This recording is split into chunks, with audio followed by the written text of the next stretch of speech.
법원 경매 배워봐요. 특별함이 있어요. 협회에서 만나요.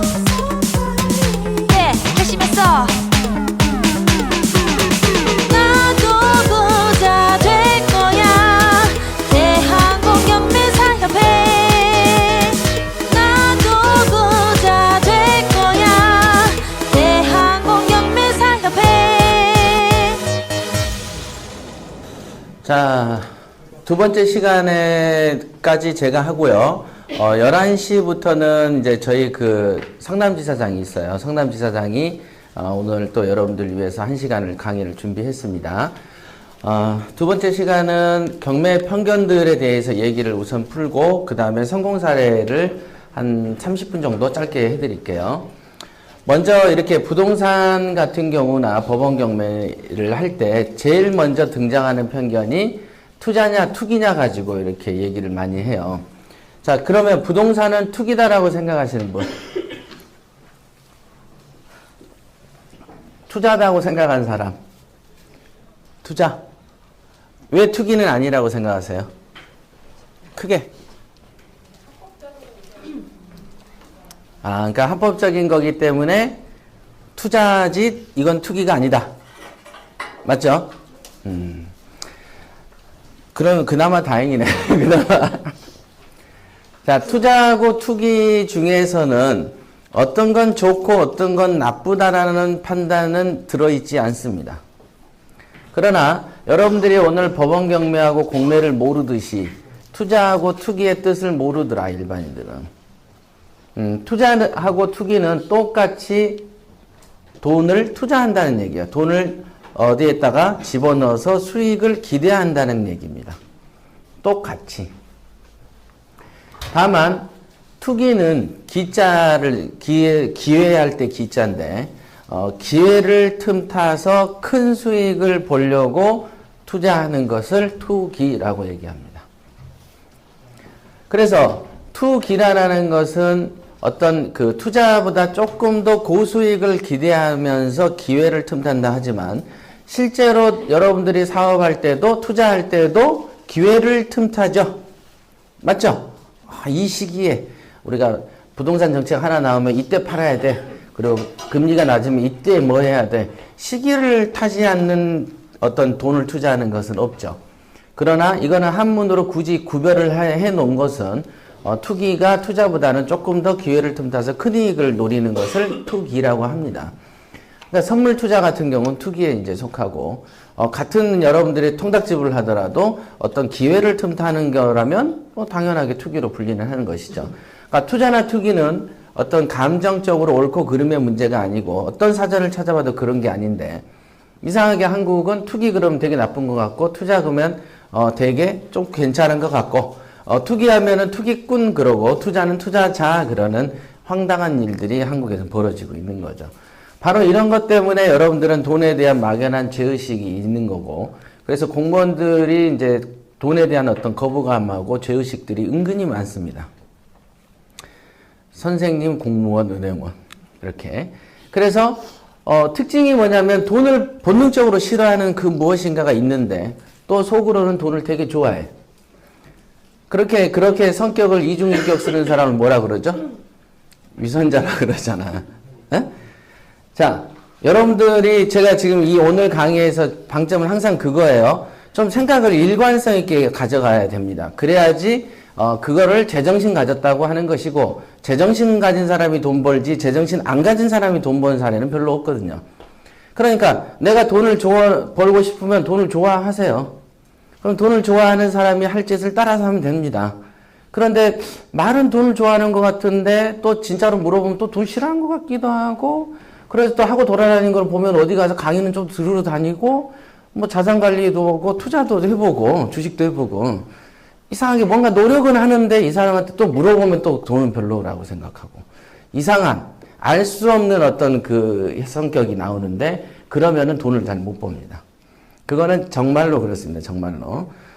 그러니까 성격과 생각을 하나로 딱 이렇게 일관되게 갖는 연습을 오늘 하셔야 되고요. 편견 중에 하나죠. 편견 중에 하나가 투자 투기에 대해서 어떤 그 죄의식이 있고 하나는 좀 나쁜 놈이다라는 느낌을 갖는 그 자체가 잘못된 생각이라는 걸 사전적 의미로 설명을 드린 거고요. 그 다음에 공부가 어렵다라고 생각하는 사람이 있어요. 공부를 해보고 어렵다고 해야 됩니까? 안 해보고 어렵다 해야 됩니까? 응? 해보고 어렵다 해야죠. 여러분들의 자녀가 있는데 야 영어 해. 그러면 뭐라 그래요? 자녀가 어려워 이러는. 그럼 뭐라 그럴 거예요? 야 해보고 어렵다 그래 그러죠. 그죠?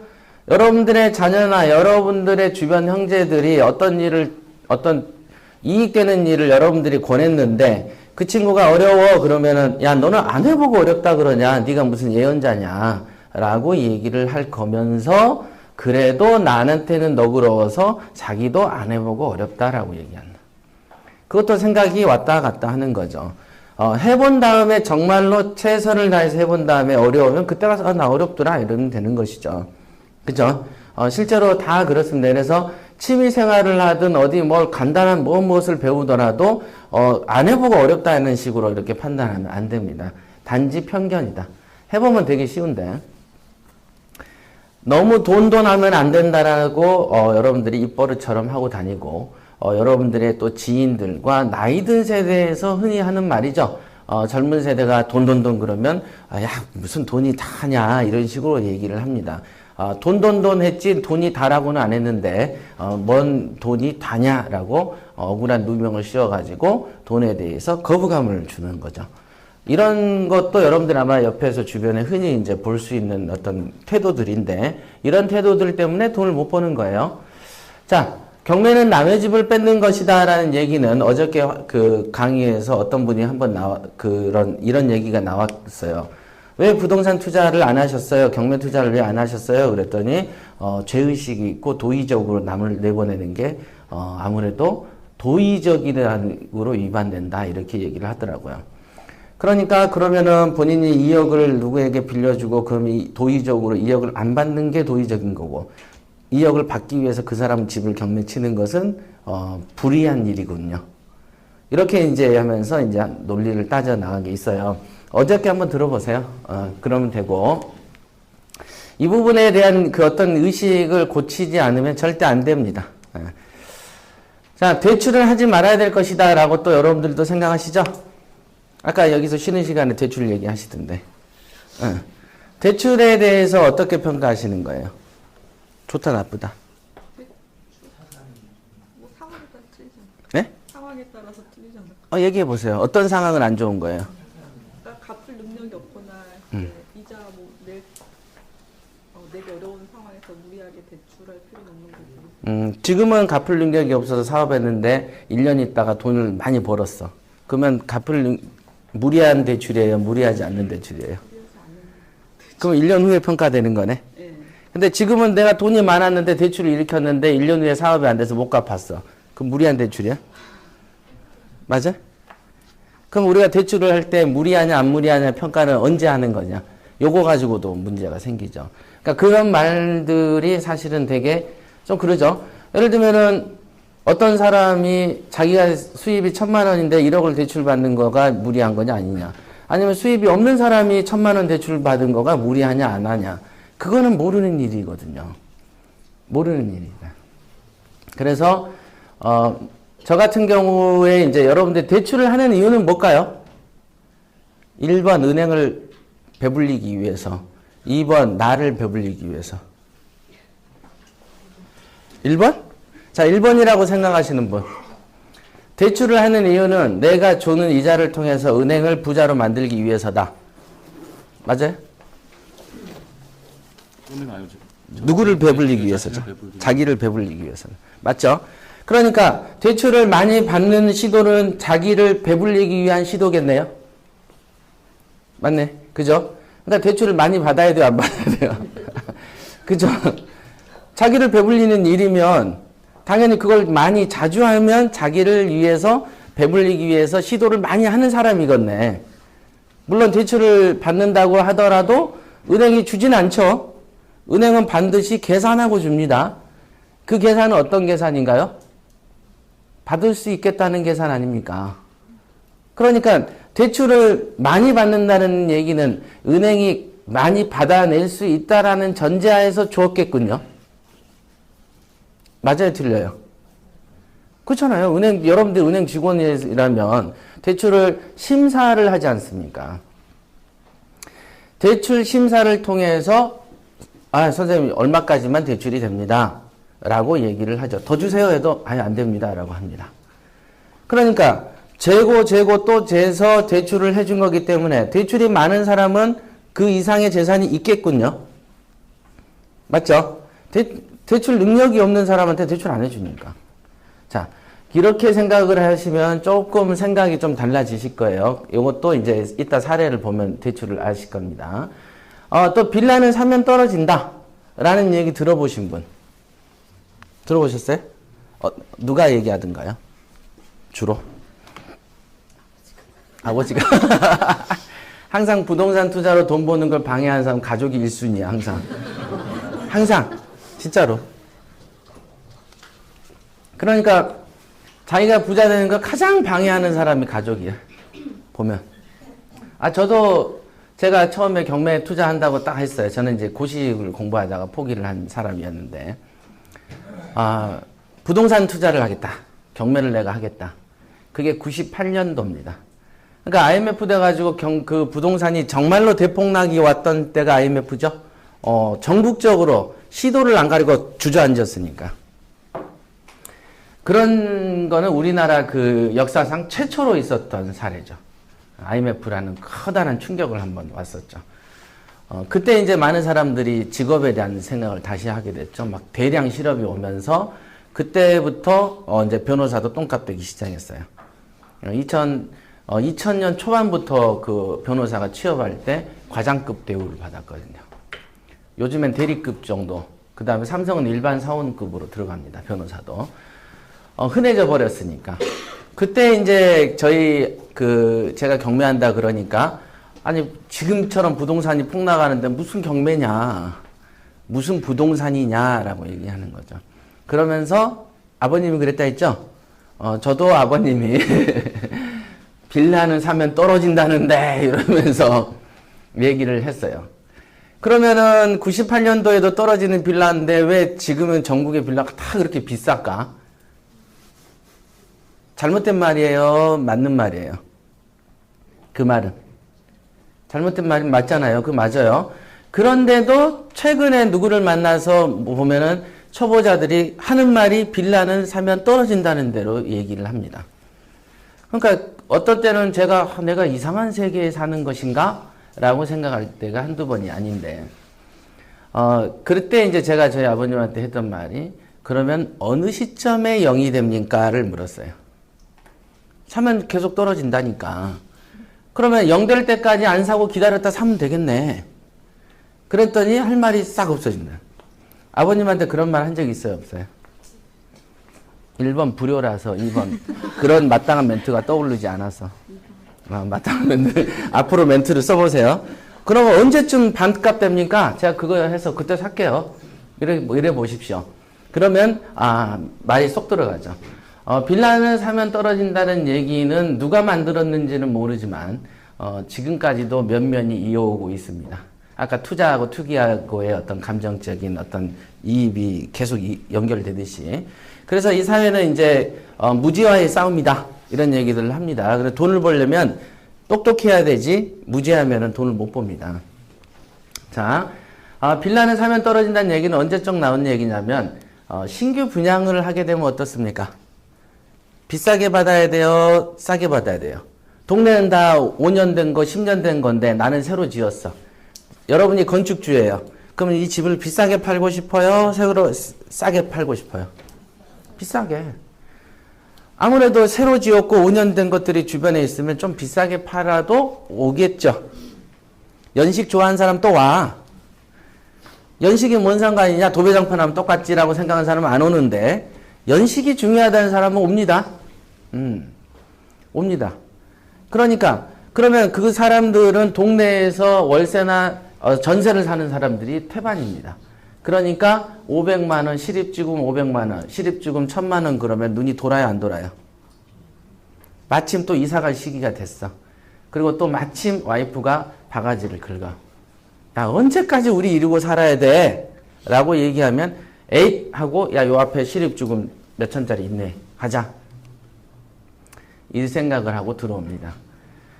그래서 신규 분양하는 빌라는 통상 대출금을 이빠이 껴줍니다. 이빠이. 그걸 은행 작업이라고 표현을 하죠.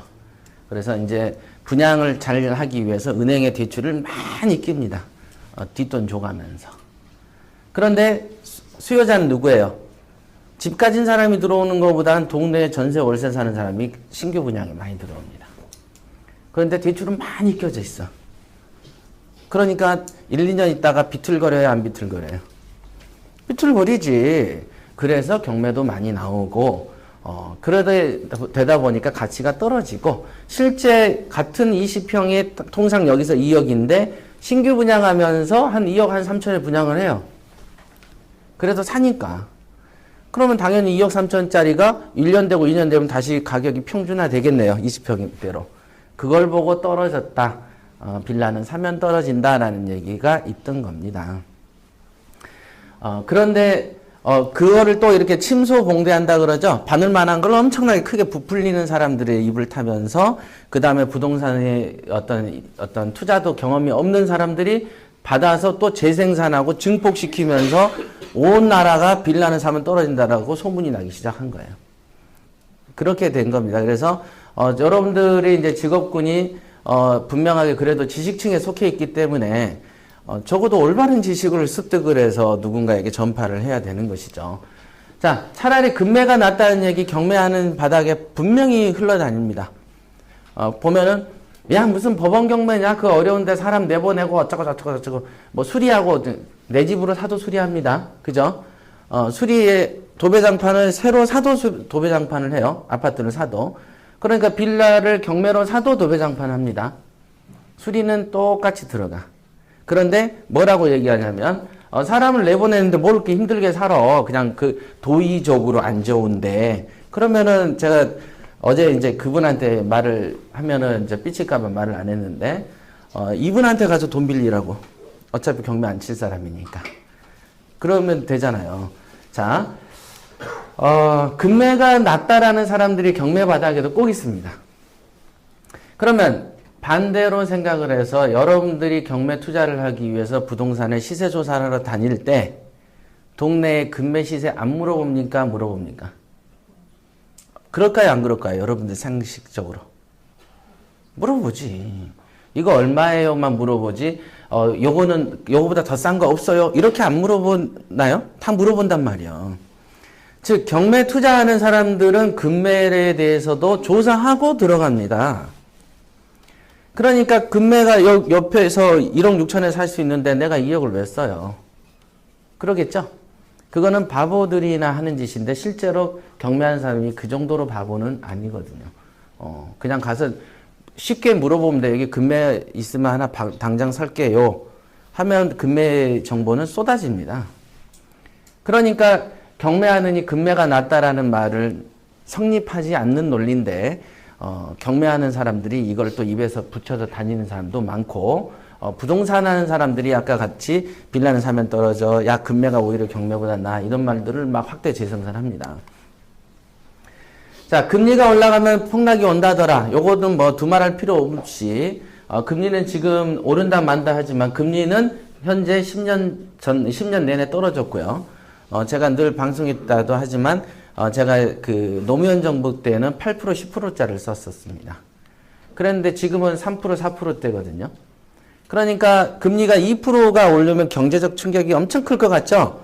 자, 2억 원에 2%가 오르면은 1년에 얼마를 이자를 더 내야 될까요? 얼마예요? 2억 원에 2%가 올랐어요. 그럼 연 얼마를 더 내야 되죠? 응? 그게 얘기해야지. 얼마? 2 곱하기 2는 400만 원 더 내는 거잖아. 400만 원. 자, 그러면 400만 원을 1년에 더 냅니다. 그러면 한 달에 얼마를 더 낼까요? 400 나누기 12는? 그러면 400 나누기 10은? 오늘 40. 그러니까 2달 더 붙었으니까 한 35나 내겠지. 이렇게 계산하는 겁니다. 자, 여러분들이 2억 원을 대출을 끼고 어떤 집을 샀어요. 근데 갑자기 0. 몇 프로도 아니고 어느 날 갑자기 2%를 올려버렸어. 2억 원 대출 껴있는데. 그러면 한 달에 30 몇만 원이 나가요, 더.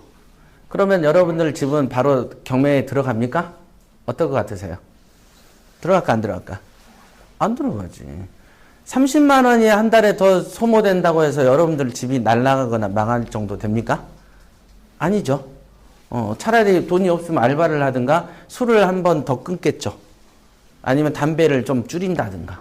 근데 대부분 그렇게 계산을 안 하고 그냥 근데 한 번에 2%가 올라가는 일은 없습니다. 절대로 0. 몇씩 올립니다. 0. 몇. 2% 올리면 난리도 아니거든요. 난리가 아니지. 그 사람들이 다 유권자인데. 그죠? 표를 또 이 총선이 이제 전이기 때문에 좋은 정책들이 앞으로 한 달 보름 만에 막 쏟아질 겁니다. 그런 거죠. 그래서 금리가 올라가면 폭락이 온다라는 이런 것도 보면 실제로 지금 이렇게 계산을 한번 해봐도 쉽게 알 수 있는 일인데 그냥 막연히 겁먹는 사람들이 되게 많다. 사례는 지금 3가지 정도를 예를 이제 들려고 이렇게 준비를 했습니다. 자, 여기에 있는 상가는 이미 이제 팔아버렸어요. 팔아치웠습니다. 그래서 낙찰가를 7,820에 산 상가가 있습니다. 7,820. 그리고 이전비를 다 해서 8,100만 원 정도 들어갔어요. 8,100. 자, 대출금은 7,000원을 뺐습니다. 기업은행에서. 자, 얼마에 샀죠? 얼마? 7,800에 사서 7,000에 대출이죠. 그죠? 그러니까 이제 실제로는 거의 90% 정도를 대출을 받았습니다. 90%. 그러니까 대출을 싫어하면은 이 건은 아예 할 수가 없는 거죠. 경매 권리 분석을 몰라도 이 건은 못 하겠고, 현장 조사를 하러 이렇게 나는 사람을 마주대하면 그렇게 부끄러울 수가 없어요 라고 생각하는 사람은 또 할 수가 없어요. 그런데 어찌됐든 아무리 내가 말 잘하고 어쩌고 저쩌고 해도 대출을 겁내하는 사람이라면 절대로 할 수 없는 사례 중에 하나가 되겠습니다. 그래서 대출이 90% 나오니까 실제로는 총 투자가 8,100이 들어갔는데 1,100만 원이 들어간 거죠. 아까 1,000만 원 미만이면 할 거냐고 물어봤죠. 그러니까 이게 1,100이 우선 들어간 겁니다. 근데 그 당시에 이 상가가 원래는 원시세가 2,000에 100도 되고 110도 되지만 통상 90만 원 선에 형성이 되어 있었습니다. 그런데 거기에 이제 계약이 되어 있던 임차인이 있는데 그 임차인이 3,000만 원을 다 날렸어요. 그 사람이 이 공매건으로. 그러니까 나가긴 나가야 되는데 제가 이제 이거를 조사하러 딱 갔을 때 이 상가에 대해서 극히 부정적인 얘기를 합니다. 바로 아래층도 공실이었거든요. 그러니까 이 집은요, 요 앞에 치과도 나가고요, 여기도 나가고 할 거고요, 이 상가가 안 좋아요. 막 이제 얘기를 하는 거야. 그러면 또 여러분들은 그런 얘기를 현장 조사에서 가면 왠지 어떤 만나는 세입자나 집주인이 아이고 너무 잘 사셨네요. 어떻게 이렇게 눈이 밝으신 분이 있으세요? 라는 칭찬들은 막 사고 싶죠. 근데 갔는데 야 이거는 안 되고 저 천장에 물 새고요, 곰팡이 장난 아니에요. 그러면 안 사버려. 세상 속이기 쉬운 사람들이죠. 소극적이고. 근데 우리는 이걸 들으면 네가 머리를 좀 쓰는구나 라고 생각을 합니다. 어차피 대한민국에 물 안 새는 집보다 물 새는 집이 많고, 물이 새면 곰팡이 끼지금 안 껴? 그죠? 도배장판 하면 되지. 그거 하라고 좋은 제품 다 나와 있고, 내가 도배장판 하는 것도 아니고 돈 주면 되지.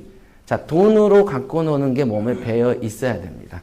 왜냐면 경매도 투자니까. 투자를 하는 사람은 투자자고, 투자를 하는 사람은 자본가고, 자본가의 마인드가 분명히 존재하죠. 종업원 마인드가 따로 있고 사장 마인드가 따로 있듯이 투자를 하는 입장에서는 여러분들이 아무리 공무원이고 월급을 받아도 투자할 때는 자기가 사장이죠. 투자할 때는. 그럼 사장 마인드로 움직여야지. 그렇게 봐야 되는데, 그때도 얼마나 이제 저한테 이 상가가 안 좋네, 좋네, 어쩌네, 저쩌네, 뭐 난리도 아니었어요. 그랬는데, 저는 이제 뭐 듣는 척도 안 했죠. 그러다가 이제 낙찰을 받고 나니까 재계약 얘기가 한번 나왔고, 그래서 그러면 원래는 이 정도인데 이 사람이 3천을 날린 상태였기 때문에, 근데 그 마침 또 아래층도 비어 있기 때문에 요거를 가지고 리스크를 한 3개월 공시를 놔두고 세를 줄까? 그거보다는 그냥 안 쳐버릴까를 고민했겠죠. 그래서 싸게 안 친 케이스입니다. 그래가지고 자 보세요. 그러면 대출이 7천이고 총 투자가 1,100 들어갔죠? 그런데 1,000만 원을 회수했네? 회수죠? 자, 그러면 얼마 투자된 거예요? 얼마? 7천이 투자됐다고? 7천이 대출이라고요. 7천은 대출이고, 그러니까 실제로 들어간 건 1,100이죠. 총 투자가 8,100이고, 대출이 7천이니까. 근데 보증금 1,000만 원을 내가 받았잖아요. 그러니까 이제 100만 원 투자됐지. 100만 원이 투자된 거예요.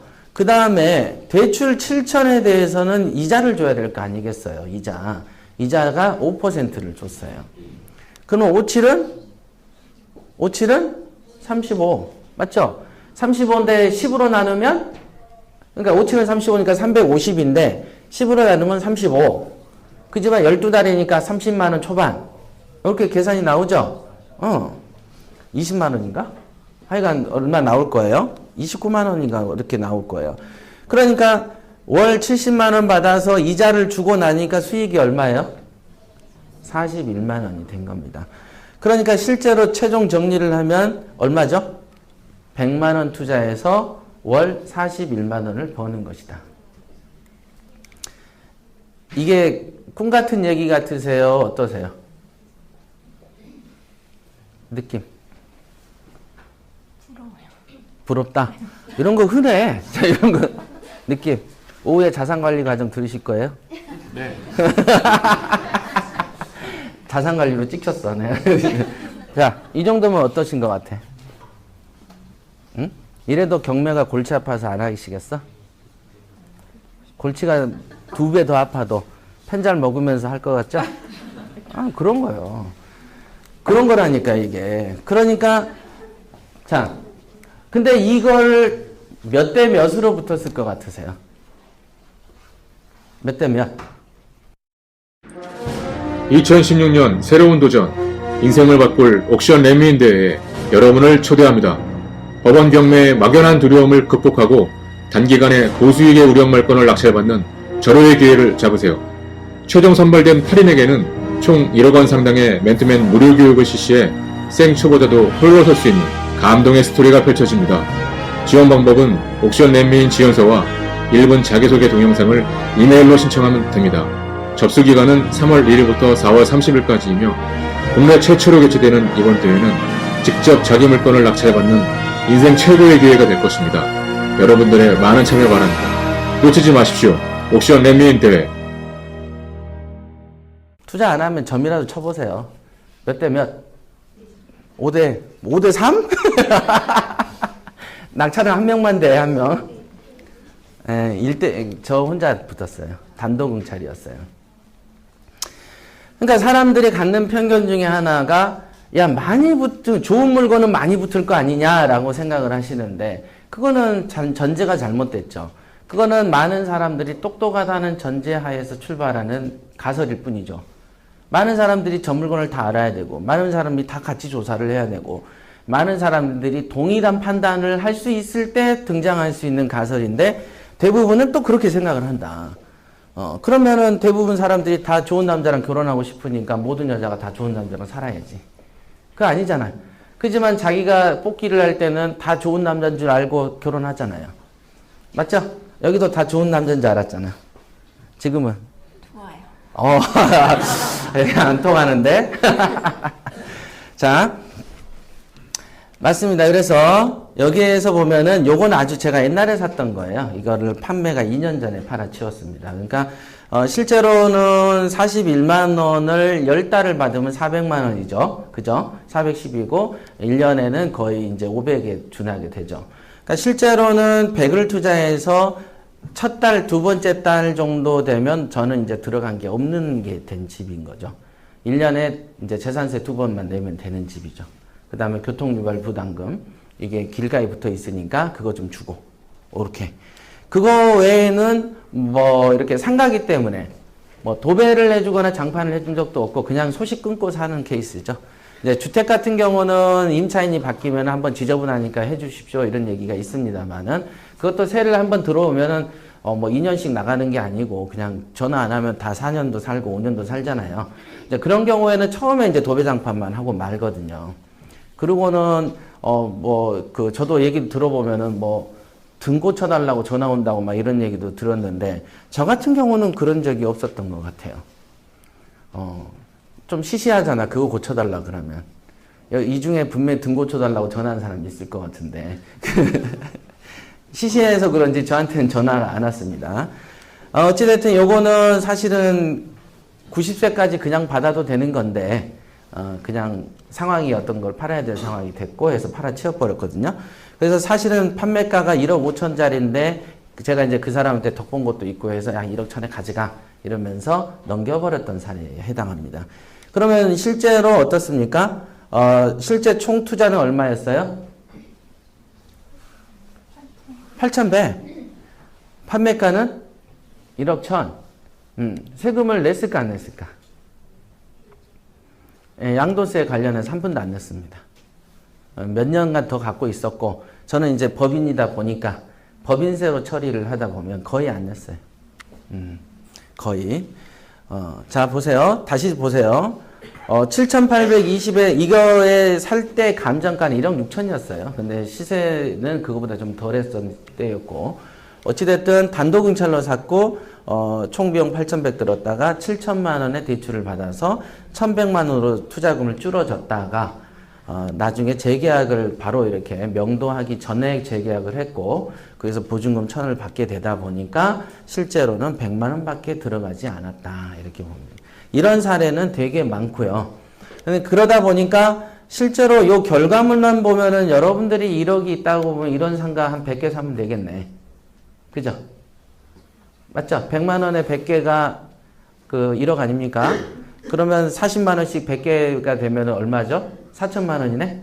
아, 그럼 1억 투자하면 4천 벌 수 있구나. 이런 걸 망상이라고 그러지, 이런 걸.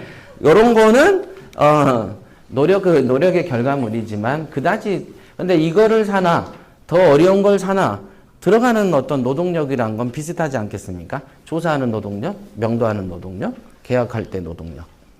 끝. 자, 이런 게 경매다. 이렇게 아시면 되고요. 요거의 키포인트는 요거죠. 대출금이었다는 거죠. 물론 이 물건을 바라보고 조사한 능력도 되게 중요합니다만은 결국엔 이런 효과가 만약에 대출이 3천만 됐다면 좀 상황이 달라지죠. 3천이 됐다라고 하면은 이제 실투자금이 확 늘어버리잖아요. 그래도 요즘에 1억을 넣어놔서 1년에 150만 원도 벌기도 어려운 세상이니까 여러분들도 지금 예금을 해놓고 이자 그 몇만 원 되지도 않은 거 받고 있으면서 돈 날릴 국리인 주식 같은 거 국리하고 있잖아요. 그런 거보다는 차라리 이런 걸 하나라도 노력해서 따는 게 좋은 일이죠. 자, 두 번째는 이거는 이제 저희 회사의 어떤 그 여직원이 샀던 물건입니다. 아까 차에서 오면서 물어봤어. 야, 낙찰가가 얼마였어? 그래서 아까 이제 타이핑을 친 겁니다. 오늘 이제 설명을 좀 상가가 아니고 사례를 한 그래도 한 두세 개를 해줘야, 또 그나마 좀 호기심이 있기 때문에. 그래서 오면서 이제 정리를 했던 사례입니다. 자, 이 건은 오산에서의 가장 이제 번화가로 알려져 있는, 무슨 레미안 아파트인가 그 가장 비싼 아파트에, 정문에 있는 있는 상가예요. 아파트 정문에 있는 상가입니다. 실제로는 이거는 24평이 전용평수고요. 24평. 그래서 낙찰이 8,800에 됐습니다. 8,800. 그래서 얼마 들어갔어? 그랬더니 이전비까지 해서 1,300 가까이 들어갔다고 막 얘기하는 거야. 그래서 1억이 들었대. 그래서 그래? 왜 이렇게 비쌌어? 그랬더니 그때 기억이 나는데 경매 같은 경우는 이 8,800에 사잖아요. 그럼 8,800에 대비해서 취득세를 줍니다. 근데 이건 공매였어요. 어느 공매였냐면 파산재단의 공매였습니다. 파산재단이 뭔지 아시죠? 저축은행들이 부도 나잖아요. 저축은행 부도 많이 들어보셨잖아요. 그 부도 나면은 파산재단이라고 이렇게 평가를 합니다. 그거를. A라는 집이 한 채가 있으면 그 집은 한 개로 경매를 넘기죠. A가 망하면 A의 부동산이 2개면 2개, 3개면 3개를 별도로 판매하지 않습니까? 그런데 은행이 망하면 은행이 전국에 돈 대출해주고 잡아놓은 부동산이 한두 개겠어요? 엄청난 재산들이 많죠. 그래서 은행 소유의 부동산들을 이 수많은 부동산들을 낱개로 팔지 말고 은행 자체를 파산 재단으로 묶어가지고 은행 전체를 어떤 업무 처리하는 거를 법정 관리인이 하나씩 매각을 진행을 합니다. 그걸 파산재단의 부동산이라고 얘기하고, 그래서 이런 공매권 같은 경우에는 워낙에 이제 저평가돼 있다 보니까 공시가격이 요거보다 훨씬 셉니다. 1억 한 4, 5천에서 이전비가 결정이 된 사례입니다. 그러다 보니까 낙찰가인 8,800 대비해서 이전비가 결정이 안 되고 공시가격이 있거든요. 건물 공시가격이라는 게 따로 있습니다. 토지 공시가격 들어보셨죠? 토지에도 공시가격이 있고 그러니까 개별 공시가 있고 일반 공시가가 있고 그런 것처럼 건물도 이렇게 공시가가 있거든요. 그래서 이전비가 좀 세서 총 비용이 이제 1억 가까이 들어간 케이스입니다. 뭐 9,980이니까 1억 아니겠어요. 그죠? 자, 대출은 원래는 상가가 보통 8, 90까지 나오는데 여기에서는 되게 짜게 나왔다라고 얘기를 하던데 그때 그래도 많이 나왔네요. 그죠? 이제 수협에서 대출을 받았어요. 그래서 이자는 4.3%라고 아까 물어보니까 그래서 어떤 달은 23, 어떤 달은 24, 많이 나오면 25까지 나온다 그러더라고요. 달마다 일수가 조금씩 다르니까 이런 얘기가 있었습니다. 그래서 그럼 25로 잡자 이렇게 얘기를 했고요. 그래서 요거 같은 경우에는 지금 보면 어떠세요? 총 1억 가까이 들었는데 대출이 7천이니까 실제 현금이 얼마 들어갔죠? 3천. 그죠? 3천이 들어갔는데 임대차에서 1,000에 93을 받으면 1,000만 원이 들어왔네. 그럼 실제 투자는 얼마가 된 거예요? 2천이 된 거죠. 2천. 그래서 실제 투자는 2천만 원이 됐고 임대차를 1,000에 93에 받으니 93 빼기 월 25는 얼마죠? 68만 원이다. 그러면은 실투자에는 얼마 투자해서 얼마를 번 거예요? 응? 얼마? 크게 읽어주세요. 1,900. 실투자. 2천 투자해서? 돈 벌고 싶다면서. 근데 목소리가 이렇게 작으면 부동산에 전화해서 저 아저씨 아파트 몇 호요? 예, 아파트 201도. 예, 끊어요! 무슨 수로 돈 벌겠다는 거죠? 무슨 수로? 혹시 대민 서비스 하시는 거예요? 네. 그러면은 그럼 민원인이 와서 뭐라고요? 이렇게 안 해? 있지? 아, 발성 연습 하셔야 돼. 왜? 네. 만약에 저 상황에서 임대가 안 되면 임대 안 되면은 계속 관리비 주고 있어야죠. 그러니까 그게 겁나니까 안 하겠다는 것들이 되게 많거든요. 자, 관리비를 1년 안 줘서 예를 들면 40만 원씩 안 줘서 500이라고 치시죠. 예를 들어. 1년간 안 돼서 500이 나갔어. 근데 1년째 계약이 됐어. 그리고 1년 받으면 1년째 손해가 복구돼야 안 돼요. 그리고 90세까지 받을 수 있어. 할 거야, 안 할 거야? 어떻게 하시겠어요? 자, 공실에 대한 얘기를 딱 물어보거든요, 사람들이. 근데 왜 주식 같은 걸 왜 할까? 원전이 다 털려버리는데. 그렇죠? 그러니까 그런 거하고는 상관이 없이 전체적인 기인 계산을 하셔야 된다는 거예요, 항상. 쉽게 생각해서 여러분들 자녀가 바이올린 한다고 학원비를 100만 원씩 주고 들여놨는데 애가 실력도 없고 졸고 자고 야, 한 2년 했는데 재산만 한 2, 3천 날리고 너는 안 되겠다 라고 꺾는 아빠가 있고 야, 그래도 좀 더 해봐 해서 한 4, 5년 더 밀어줬더니 얘가 유명해지기 시작해. 그러면 밀어야 되는 거야, 안 밀어야 되는 거야? 계속 밀어야 되는 거죠. 여러분들이 아니면 거꾸로 여러분들이 뭐 좀 진짜 잘해보려고 호프집을든 뭐든 차렸는데 마누라가 야, 호프집을 오늘 차렸으면 내일부터 돈 벌어 와야 되는데 너 뭐하냐? 라고 하면은 뭐라고 하세요? 야, 좀 손님이 끌려면 좀 마케팅을 하고 좀 준비 좀 해야 되지 않아? 라고 변명하겠죠? 응. 똑같은 거예요. 근데 이제 어떤 경우는 아까 그 첫 번째 건 같은 경우는 어떻습니까? 명도하기 전에 계약이 돼버린 케이스죠. 그러니까 돈을 벌 때 리스크는 감당해야 되는데 그 리스크가 싫으면은 못하는 거죠. 그러니까 그 리스크까지도 관리하는 능력이 있다면 그걸 최선을 다해야 되겠고, 그걸 찾으려고 노력을 좀 하긴 해야 되겠다. 그죠? 그렇게. 그래서 공실이면 어떡하죠?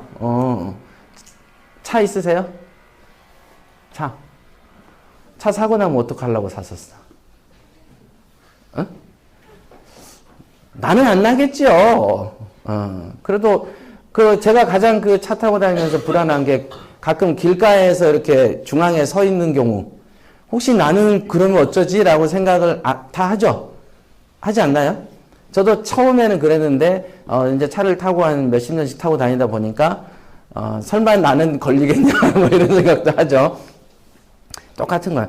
비행기 타면 비행기 떨어져 죽는 사람 있는데, 그럼 내 비행기 안 떨어지는 보장은 없는데, 그래도 타고 돌아다니듯이, 그런 겁니다, 이게. 확률 게임이죠. 그지만 여러분들한테는 지금은 확률이라고 얘기하지만은 실제로 전월세 내는 것도 노력의 결과물입니다. 결국은 그 지역에서 10개가 나와서 돌아다니면 그 10개 중에서 내 물건을 제일 먼저 소개를 받기를 원하게끔 작업을 할 수 있어요, 없어요? 있잖아요. 여러분 지역에 상가가 10개가 이제 매물로 나와 있어. 근데 10개가 똑같이 2,100짜리야. 그러기는 쉽지는 않겠지만 그렇게 가설을 세우더라도 예를 들면 어떤 거는 2,100짜리도 있고 어떤 건 2,200에 내놓은 상가도 있겠네요. 크고. 그런데 마침 손님이 또 내 물건에 맞는 사이즈가 있으면 내 물건을 찾겠지만 만약에 10개가 똑같이 2,100짜리고 규모도 같고 방향도 같고 편의시설도 똑같다면 그런 부동산 사장들한테 어떤 손님이 왔을 때 제일 먼저 내 거 먼저 소개해 주십시오라고 설득할 수 있는 뭐가 있어야 되겠다. 그죠? 그런데 마침 또 우리 상가는 다른 상가보다 더 열등해. 그러면 2,100에 경쟁할 게 아니죠. 같은 상가면. 더 낮추면 되지. 낮춰서 안 나가는 상가는 없으니까. 그쵸? 그러면 살 때 시세 조사하고 시세 분석을 할 때 어떤 입지 분석을 할까요? 안 할까요? 하지. 그러고 나서 모든 것까지 감안해서 그 중에 좋다라고 판단할 때 질리지 않습니까? 이제 그런 과정을 여러분들이 안 하셨기 때문에 단지 공실이라는 최후의 결과물로만 딱 판단을 하려는 경향성을 띈다. 이렇게. 그래서 이 건 같은 경우에는 지금 이제 그 세를 받고 있고요. 이거랑 동일한 어떤 규모의 물건이 2억 7천만 원의 매물이 나와 있습니다. 그래서 이 지역에서 가장 보수적이고 가장 헛소리를 잘하는 부동산 사장의 입에서 이 상가는 2억 5천이다라고 하는 견해가 나와 있습니다. 가장 이상한 사람이 하나 있거든요. 근데 그 사람이 2억 5천이래. 그러니까 이제 그 말을 믿어도 될 정도로. 자, 그러면 2억 5천에 우리가 판다고 생각하면 얼마를 버는 거죠? 아까 우리가 총 비용이 1억 들었죠? 1억 들었습니다. 그러면 뭐 사소한 찌끄러기들 말고 뭐 이렇게 문 달아주고 이런 거에서 몇십 든 거는 뺀 거죠. 지금 이전비만 포함시킨 거죠. 자, 그러면은 2억 5천에 팔면은 2억 5천에서 1억을 빼면 얼마가 남아요? 1억 5천이 남잖아. 자, 이거는 몇 년간 갖고 있어야 되는 거죠. 지금은 1년이 넘었으니까 1년 안에 팔면 40%를 내거든요. 그러니까 또 1년이 넘고 하면은 이제 그 벌어들인 소득 대비해서 세금을 냅니다. 그러니까 저런 건 최하 30% 낸다고 보면 한 4,500이나 5,000원 세금으로 뜯긴다라고 보면 되죠. 왜 국가의 세금을 뜯긴다라는 표현을 쓸까요? 국가가 해준 게 뭐 있는데 돈을 가다가 이 상가는 내가 노력해서 산 건데, 자, 이런 말을 해도 웃지를 않는구만. 자, 웃지 않는 사람은 경매 못합니다. 제가 분명히 얘기해 줬어요. 자, 그래서 2억 5천에, 얘기를 할 때, 지금 이거는 보면은, 여기도 보면은 원래 2천에 120짜리 상가예요. 2천에 120짜리. 조사가. 근데 급한 대로 끼워 넣는 거죠. 그러니까, 조사는 120에 됐어도 일단은 손님이 임자가 나타나면 우선 넣는 거죠. 그것도 중요한 판단이죠. 자, 시세가 93이어서 93짜리를 넣었을까요? 시세는 센데 더 싸게 넣은 거죠? 아, 그런 거다. 그러면 어떻게 됩니까? 여러분들이 전세 살다 보면 올려요, 안 올려요, 집주인이? 올리죠? 그러면 상가도 올릴까요, 안 올릴까요? 올리지. 최근에는 이제 제가 가진 상가들도 단돈 10이라도 올려라 그래서 계속 전화 중이고, 그러면 10을 올려달라 그러면은 임차인은 얼마를 올려준다고 얘기할까요? 응? 정답 나왔는데 금방? 5? 5. 그래서 5만 원을 올리고 싶으면은 여러분이 10만 원을 올려달라고 얘기하면은 5만 원은 안 될까요? 라고 얘기하면 네, 그렇게 하십시오 합니다.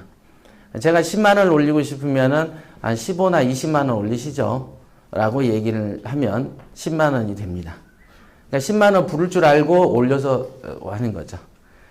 그렇게 이제 그게 이제 부동산을 하다 보면 이제 그런 것들이 생기는데, 지금 이 경우는 이제 금방처럼 다시 요점 정리하면은 2천 투자에서 68만 원씩 남고 있지만은 실제로 이제 이거를 한 4년, 5년 이렇게 관리를 하면서 예를 들면 110만 원까지만 올리더라도 78만 원을 벌 수가 있는 것이죠. 그러니까 지금 이 직원은 자기의 급여에 이거를 이제 플러스해서 이렇게 벌어들이는 것이죠.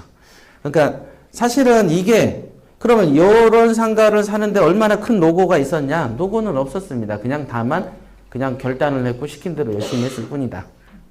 이런 거죠. 여러분들도 여러분 급여 외에 한 이런 한 100만 원 돈이 더 붙으면 좋겠죠? 좋겠죠? 네. 그래서 자산관리 듣는 거잖아. 네. 자, 마지막에는 여러분과 동일한 공무원이 낙찰받은 사례고 바로 어저께 낙찰받은 사례입니다. 그래서 어제 여기 9시에 와가지고 5분 전에 제가 코칭을 하기로 했는데 깜빡 잊어가지고 여기를 못 댔어요. 이제 마이크도 안 나온다. 뭐 이거 타이머 정해놨나? 자, 그래가지고 여기에 이제 5분 전에 막 이렇게 부랴부랴 전화가 왔는데 여기선 강의를 시작해야 되고 막 해가지고 굉장히 짧은 순간에 이제 코칭이 이루어졌어요. 그래서 이 건 같은 경우에는 낙찰이 4,825만 원에 어저께 됐습니다. 어저께. 그 다음에 이전 비용은 이게 보면은 145로 이렇게 이제 잡았죠. 예. 이게 보면은 이런 어떤 빌라, 소규모 빌라 같은 경우는 이전비가 1점 몇 %대입니다. 그런데 요거는 그냥 3% 그냥 잡으라 이렇게 얘기를 했어요. 그러니까 이제 좀 이렇게 텀이 있게 여유 있게 좀 잡아놔야 우리가 자금을 운영하니까. 그렇게 해서 총 투자는 이제 4,970만 원이면은 5천만 원이 들어가는 거였죠. 5천만 원이. 근데 이 시세를 보면은 시세가 6천에 이렇게 조사가 됐는데 실제로 작년도에 7,500에 거래된 사례가 있습니다만은, 그리고 실제로 감정가는 8천만 원대였거든요. 감정은 8천이었어요. 8천이 2,900대 있었어요. 그러니까 보통 여러분들 생각에 8천이 2,900대 있으면 야, 이거 뭐가 문제가 있어도 있는 거 아니냐? 감사합니다. 예. 8천이 2,900이 돼 있으면은 사람들은 통상 야, 이거 문제 있는 거 아니냐? 그리고 또 제가 아까 말한 것처럼 단독 응찰하면은 뭐가 문제가 있는 거 아니에요? 뭐 이런 식으로 생각을 하거든요. 거의 다. 거의 다. 아까 이런 판단도 편견인 거죠. 그 판단 때문에 좋은 물건을 놓치게 됐나. 그 판단 때문에. 그래서, 여기도 보면 4,825에 잡았는데 최초에 이분이 이제 제가, 하루 전날에 수익률표를 짜라 그러거든요. 그래서 다음날 얼마를 쓰실 겁니까를 이제 물었어요. 그랬더니 이제 3,800을 쓰겠다. 그러니까 2,900 얼마였으니까 3천만 원이 최저가라고 보고 나름 800만 원을 더 쓴 거죠. 그래서 제가 얘기하기를 시세는 6천만 원으로 조사된 거예요. 네. 그러니까 6천짜리를 3,800에 닦아 마시겠다는 거야? 네, 이렇게 물었죠. 그런 꿈 같은 일이 자기 인생에서 벌어진다고 생각하는 거지. 아닌 것 같은데요. 네. 자, 어떠세요? 그런 일들이 벌어지려면 아까 같은 상가여야 돼. 아까 공실 걱정하시죠? 상가는요, 경쟁률이 되게 낮습니다. 상가를 싫어해, 사람들이. 왜? 부자가 많아요? 가난한 사람이 많아요? 가난한 사람이 많죠. 많죠. 가난한 사람이 많은 이유는 올바른 판단하는 사람이 많다는 거예요? 적다는 거예요? 적다는 거지. 그러니까 상가는 많이 안 좋아합니다. 상가를. 그런데 실제로 돈은 월세 받기에 제일 좋은 건 상가죠. 월세 받기 제일 좋은 건 상가예요. 그렇지만은 그런 줄 알지만은 안 사는 이유는 또 공실 때문에 안 사. 근데 그 공실이 천년만년 될 것 같이 느껴지나 봐. 그런 공포가 과장되다 보니까 어떻습니까? 안 사. 그래서 경쟁률이 적어. 그러니까 한 번, 두 번 더 떨어져. 그러니까 시세 차익이 더 많이 생겨. 그게 상가죠. 그러니까 어떤 리스크를 조금만 인식하면 감수한다고 보면 사실은 차익이 큰 데가 상가죠. 그런데 이제 사람들은 어떤 주택에 어떤 꽂히는 게 되게 강하고 주택은 공실이 좀 적을 거란 착각을 하죠. 뭐 실제로 경향성도 주택은 아무래도 그 공실은 좀 낮은 편에 속하는 것이죠. 어떻게든 그래가지고 제가 그랬어요. 시간이 너무 짧아서 통상은 이제 가격대를 빨리 결정 안 해주고 이제 본인이 길을 찾아가게끔 연습을 시키는데 제가 여기서 막 여기 소개하고 있고 그래서 그러면 이렇게 해야 돼. 내가 금액을 지금 비슷하게 맞춰줄게.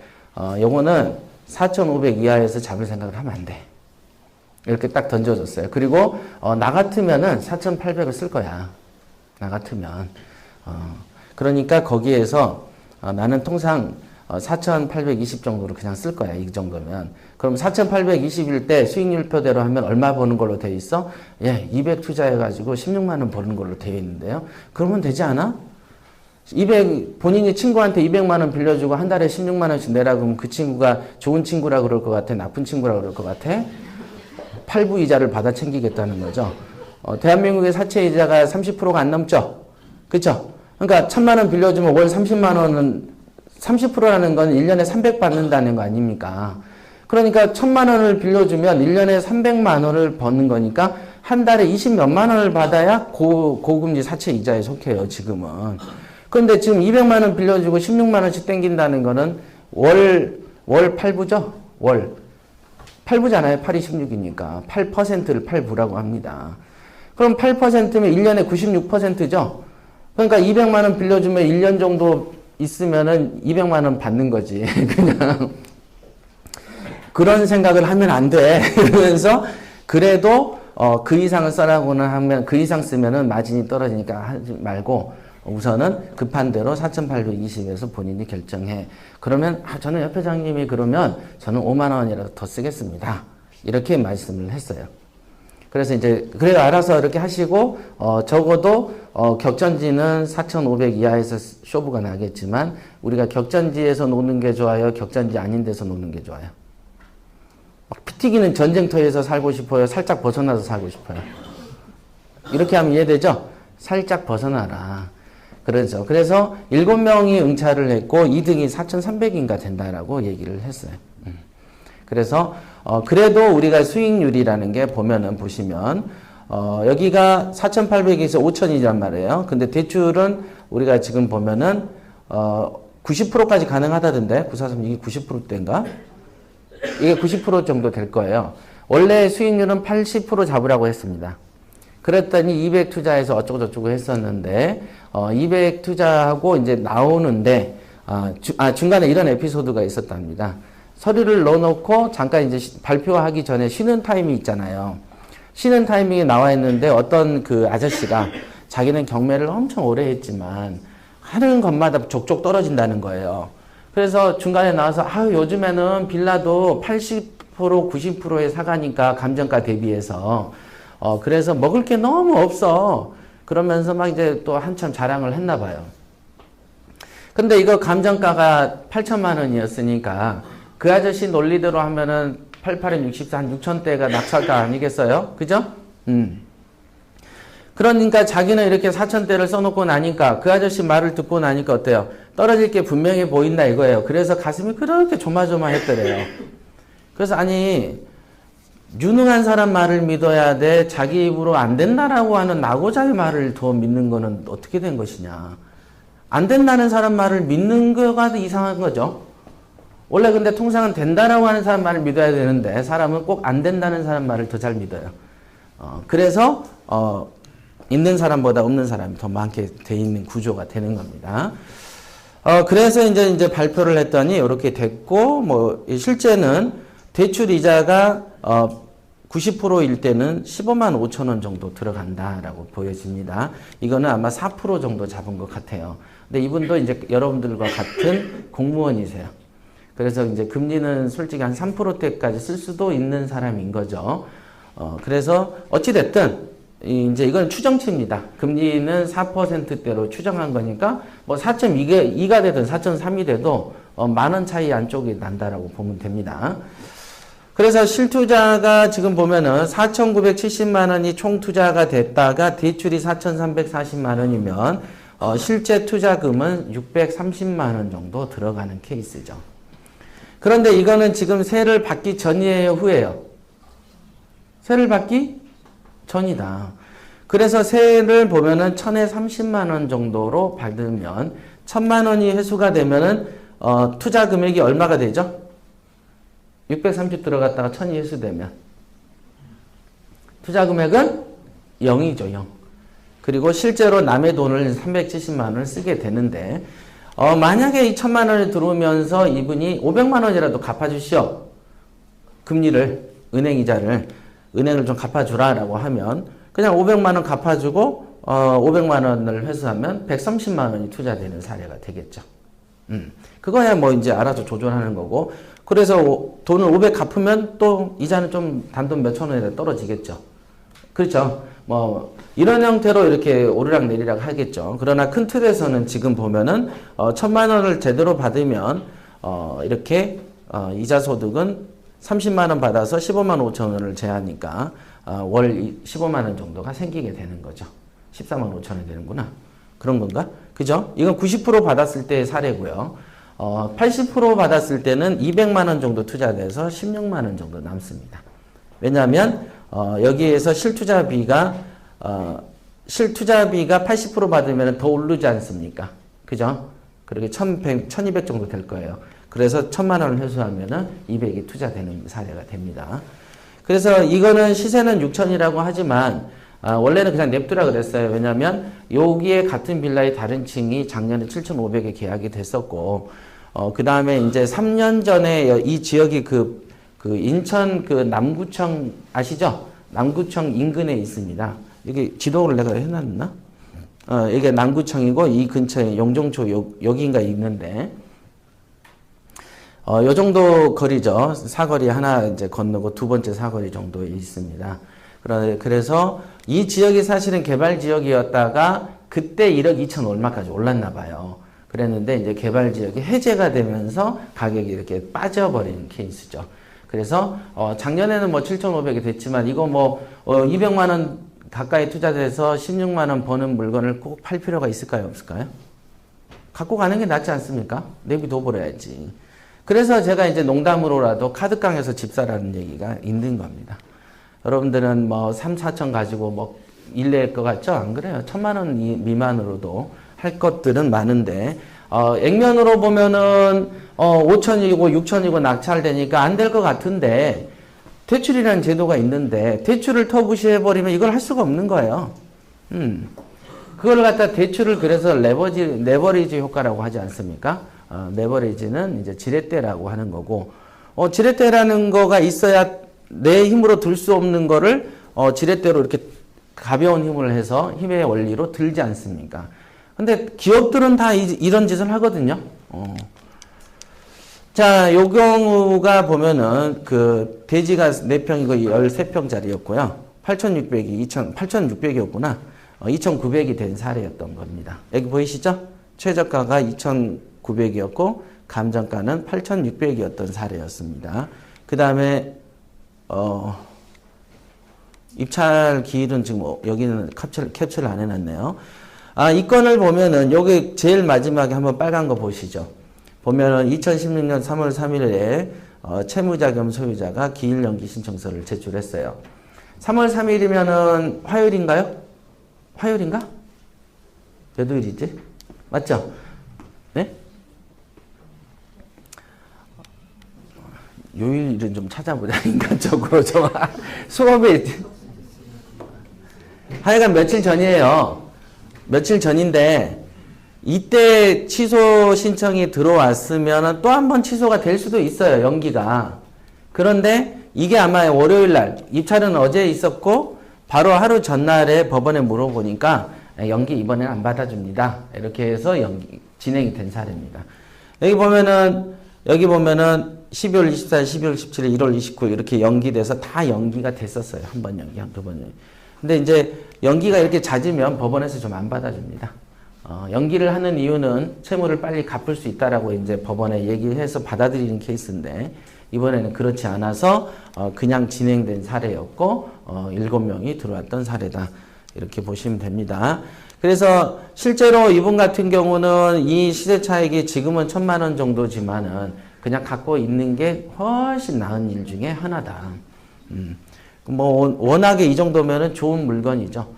근데 실제로는 지금도 경매하러 돌아다니는 사람들 보면은 물건이 좋은 게 없어요. 좋은 게 없어요. 그래.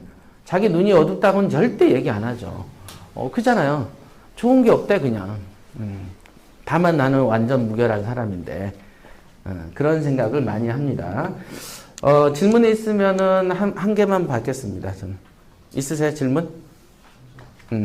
그러면 질문은 그 지금 살고 있는 사람 있잖아요. 네. 그 사람을 안고 갈 수도 있고 내보낼 수도 있는데 내보낸다고 결정했을 때 안 나가면 어떡해요? 대한민국 역사상 자기 집에서 경매 당한 사람이 안 나간 사람은 한 명도 없고서 우선은 그래서 안 나가려고 노력을 하지도 않습니다. 1년 내내 시달렸기 때문에 그 사람들 입에서 뭐라고 나오냐면 내가 이 집에 와서 잘된 꼴이 없다. 난 이 집 같은 데서 안 살고 싶다. 라고 입버릇처럼 얘기를 합니다. 근데 다만 뻗대는 경우가 있겠죠. 뻗대는 이유는 1번 천년만년 살려고 2번 돈을 좀 받으려고 2번이겠죠. 그러니까 안 나가면 어떡하죠? 이거는 전제가 성립하지 않는다는 얘기를 하는 거고요. 그래서 돈을 받으려고 하는데 그 돈을 줘서 내보낼 수도 있지만 안 줘서 내보낼 수도 있겠죠. 그러면 만약에 안 나간다 그러면 어떤 방법이 있을까? 아까도 이 법원 경매는 국가가 운영한다 그랬어요. 국가가 만든 시장입니다. 그런데 사람들이 자꾸 안 와. 지금 여러분들처럼 안 와. 있는지도 몰라. 그 다음 겁내해. 사람이 안 나가면 어쩌저라고 막 걱정해. 그러면 장사가 좀 되게 하려고 박앤세일을 행사를 해요. 그래서 야 20% 할인해 줄게. 와. 그래서 박앤세일을 막 했어. 근데 박앤세일을 해도 잘 안 와. 근데 이유를 봤더니 사람이 안 나가면 어쩌저라고 공포심이 있는 것 같아. 그래서 야 공매에는 명도소송이라는 게 있지만 경매라는 건 임도명령이라는 간단한 제도를 하나 만들자. 그래가지고 애진가는 사람은 무조건 내보내는 걸로 기간도 단축시켜서. 그래서 아까 우리 그 설명했었죠. 경매 관련 인구 중에 뭐가 있었어요? 세자가. 집행관. 그래서 집행관 사무실 여기 있어요. 그러면 이제 내 집이라고 이제 잔금 치른 거가 있을 거 아니에요. 종이가. 딱 신청하고 대상자를 특정하면 며칠 날 딱 나가서 똑똑해서 먼저 그 최고장을 줍니다. 이거 진행을 할까요? 말까요? 집행을 하게 되는데 그 전에 합의를 좀 보시죠. 이렇게 얘기를 한번 하고 두 번째는 그냥 가서 다 인부들하고 같이 옵니다. 인부들이 보통 10평 초반 정도 되면 8에서 11명씩 데리고 옵니다. 거기에 집행관 3명하고 우리들 2-3명 가면 그냥 집이 좁아. 짐 좀 날리게 좀 비껴주라고. 그렇게 내보냅니다. 그런 식으로 하는데 통상 경매를 제가 경험을 해보면 지금까지 제가 집행한 건이 한 건 정도 있습니다. 그 한 건은 이제 직원 시켰을 때 직원이 이제 명도 처리를 잘 못하고 답답하게 하면 그냥 저가 이제 혼자서 열심히 하고 돌아다닐 때는 제가 열심히 이걸로 했겠죠. 그랬는데 그게 잘 안 돼. 그런 것까지 개입할 정도로는 우리가 규모가 너무 커버렸어. 그러면 야 그냥 법대로 해버려. 그래서 법으로 집행한 건이 하나가 있고요. 근데 집행하면 대부분 보통 150, 200 안쪽에서 처리가 되고요. 그렇기 때문에 그거를 요즘에 현대인들이 다 압니다. 옛날에 제가 경매를 초창기 시작할 때는 명도에 대한 인식도 없고 나가야 된다는 인식도 없다 보니까 어땠냐면은 사람들이 뻗대는 게 좀 있었어요. 그러나 요즘에는 사람들이 다 똑똑해졌어. 다 알아요. 자기가 나갈 줄 너무 잘 알아. 다. 다만 명분만 세워주고 존중만 해주면 다 협의가 됩니다. 다. 근데 거기 가가지고 막 십자군 행세 해대면 막 이제 반발이 나오는 거야. 야, 죽여. 그래, 법으로 해. 진짜요. 그래서 아까 제가 그랬잖아요. 말 잘해야 된다. 부동산에 가가지고 말 똑바로 못하면은 좋은 정보가 올까요, 안 올까요? 안 와. 집행할 때도 그렇고 명도할 때도 대화가 돼야 되는데 요즘에는요 22~23살짜리 대학생 여자 대학생들도 경매하고 명도하고 다 합니다. 근데 여러분들만 너무 청년 결백한 공무원들이라서 돈을 황금 보기를 돌같이 하다 보니까 몰랐을 뿐이야. 여러분들이 자질이 안 된 건 아닌 거예요. 맞죠? 할 거야 안 할 거야? 그런 겁니다. 그래서 이제 명도라는 거를 겁먹어서 시장이 열어놔도 손님이 안 오니까 국가에서 법으로 만들어서 야 명도도 손쉽게 좀 손질해 놓자. 그래서 만들어 놓은 게 인도명령 제도가 있습니다. 그러나 그거는 어디까지나 칼에 불과한 거니까 이왕이면은 경찰들이 미국에서 총 갖고 다니지만 아무나 쏩니까? 처음에 말로 해보다가 안 되면 쏘지. 그잖아요. 그렇게 생각하시면 여러분들이 가능하면 이렇게 대화로 풀 수 있는 법이 있고 그대로 이제 능력을 키우면 되는 거예요. 겁난다고 안 하실 거예요. 돈 버는데 해야지. 하루에 10시간씩 일해가지고 월급 몇백 받는데 정말로 그냥 손가락 하나 튕기는 정도로 해서 저렇게 보는 거는 지금 보여주는 거는 세 발의 피를 보여준 겁니다. 저거 좀 황당한 거라고 안 믿을까봐 큰 거는 아예 말도 안 꺼낸 거고 무슨 경매를 가르치는데 무슨 종교처럼 믿어라라고 해야 돼요. 이건 신앙 같은 거야 보면. 되게 설득해야 돼. 뭐 아프리카에 가서 십자가 들고 믿으라고 해야 돼. 그러면서 안 믿으니까 초콜릿도 주면서 해야 돼. 예. 그러나 이제 여러분들이 이번에는 경매라는 게 2년이 됐으니까 한번 방송도 제가 알려드렸으니까 계속 심심할 때 한번 들어보시면은 그것도 이제 개수가 너무 많아서 하나부터 못 들어요.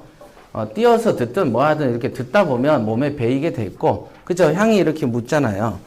그잖아요. 생선을 싸면은 생선 비린내가 나고, 먹을 싸면은 향이 나는 것처럼 여러분들이 이상한 거를 자꾸 안고 다니니까 돈을 못 벌고 이상한 고생만 하는 거예요.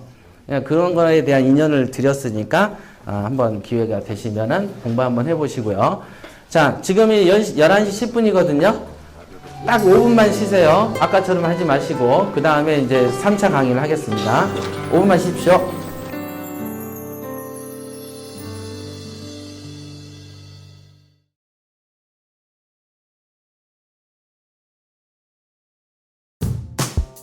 PT의 매력을 한마디로 표현하면 완전 마스터해버린 거지 한마디.